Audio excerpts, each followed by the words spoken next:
He goes down in the second round from a punch behind the ear and then staggers off somewhere in the direction of Toledo. As the round went on, though, my legs started coming back more and more. Actually, I started taking over the last 15 seconds of the round. Pavlik has managed to regain his stability. He's going to make it out of the second round, it appears. What an assault and what a survival. That was the making of that fighter, right then and there. I'm good.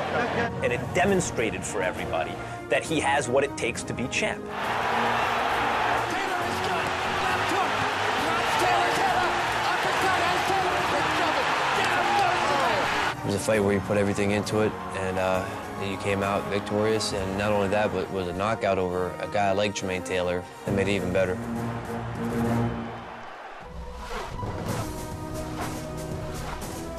Bernard Hopkins in the last 4 or 5 years has been in big fight after big fight. Won the light heavyweight division, jumping up from 160 to 75 without a catch weight. The confidence of Bernard Hopkins stepping into supposedly unknown territory at light heavyweight is magnificent to behold. Beat Tarver easily. And it was so convincing that there wasn't a need for a second fight. Against Winky Wright. Winky's best advantage in that was great defense and a jab, but he took that away from Winky and he turned the tables on him. Good right hand inside by Hopkins. Hopkins is stepping on the gas. Against Calzaghe, and he barely lost. He knocks him down in the first round. Calzaghe down. He knew where Calzaghe was running to. He was running into a right hand. My intimidation and my credibility is 21 middleweight defenses, 12 years of being undefeated as a middleweight. My resume is my threat. My resume is my trash talking. Pavlik's rise to superstar status has not fazed the humble kid from Youngstown, Ohio. Youngstown's a working town, blue-collar town, so I don't think he would last in there at the big head. Nothing's given to you. You always got to go and work hard, and I think that's what made me out to be the fighter I am.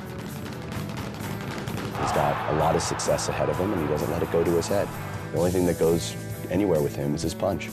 I think his ability to accept what reality is will help him to get past whatever are the dangers of being the brand new cover boy hero of boxing. Bring it back home.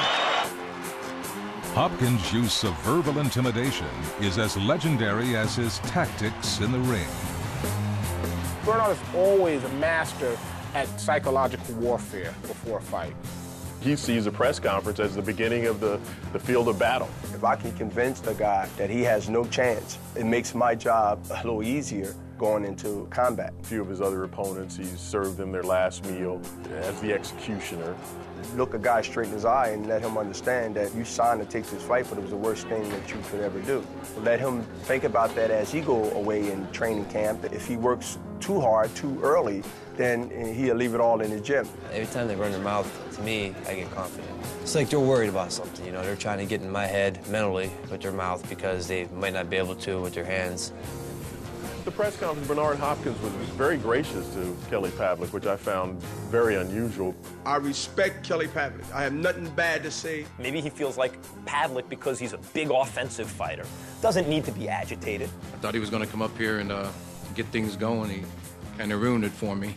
He's trying something new. That could be a psychological ploy, because that's what Bernard does. It's just a different tactic. All this is winning and losing strategies, mental toughness, that if you ain't prepared for it, then you already lost the game.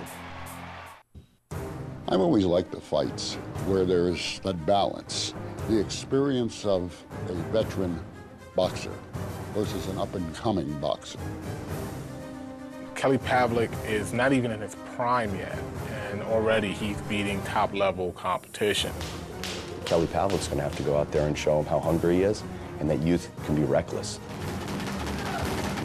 For Kelly, who is mindful of Bernard's Hall of Fame credentials, it sets up his own. He's the middleweight champion of the world. Now if he beats a legend, he becomes a legend killer. It'd be a huge win. It'd definitely be something to put on our record that we beat Hopkins, and even stop him would be even better. Bernard is a proven great athlete. Kelly Pavlik has yet to prove himself as a great athlete. My history is long. I had 17 fights before he even turned professional.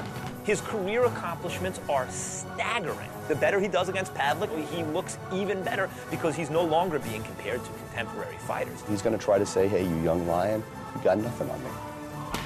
If he were to beat Kelly Pavlik at Kelly Pavlik's game, then that would cement his legacy as probably one of the greatest boxers of this era.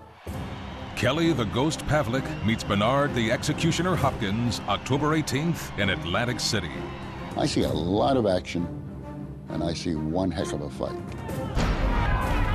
I'm definitely going to be throwing 70 to 80 punches, maybe even 90. I mean, he's going to have to keep up with that pace. He's going to let it all on the line and let Bernard know what a right hand feels like. We're going to make Bernard fight 3 minutes of every round, and 8th, 9th, 10th round, I think you'll see the changing of the fight. And yeah, I expect to take Bernard out. Hopkins is going to have to figure out how to keep up with him. He's got to be countering, especially as the fight wears on. He's going to have to get inside, and if he does, he's going to take some punishment. But that's where he's good. He can use his smarts and his wits. Keep my eye on him. Bernard will finish him if he hurts him.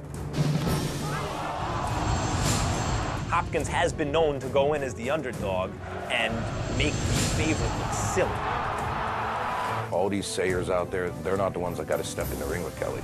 You know, it's going to be Bernard that night, so let them shoot their mouths off, let them just fuel the fire, and then come the 18th, we'll take care of business. They're going to see a lot of teaching, schooling. Me throwing a lot of punches. Old school boxing. Me being aggressive. Inside fighting. Me putting on a show. Because that's the way this guy fights, and that's the way I can fight. It's going to be a good one again. Both guys want to fight.